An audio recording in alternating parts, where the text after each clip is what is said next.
Warren, in addition to projects, I know GASB works on concept statements. What is a concept statement? Well, a concept statement is a statement that the GASB issues that's not meant to change current reporting. So you don't have to implement a concept statement. But concept statements are used by the GASB as a basis for developing future standards. So, and the best example that I can give you is there's a concept statement on defining elements of financial statements, assets, liabilities, and equity. And included in that were deferred inflows of resources and deferred outflows of resources. That was as they were defined in the concept statement. So when that concept statement was issued, users didn't have to really do anything.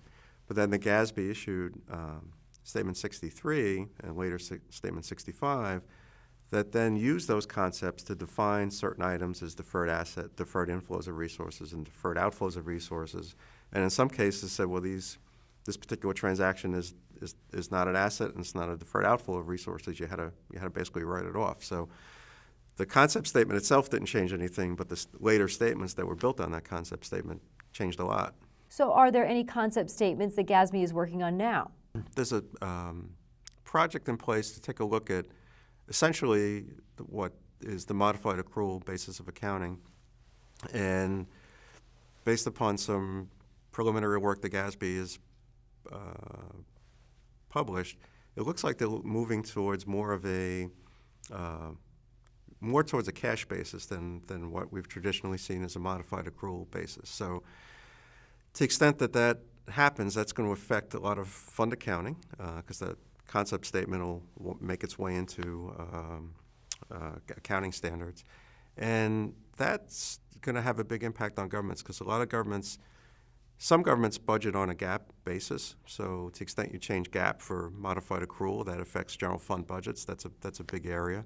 And then some governments may not exactly be doing modified accrual budget, GAAP-based budgeting, but if they are using modified accrual as a basis and then making some tweaks to their own local situations, if you change the underlying concept of what modified accrual is, that could have an impact on budgets. So now you're not talking just a financial reporting issue. You're talking something that's really going to affect real live budgeting and performance and availability of funds.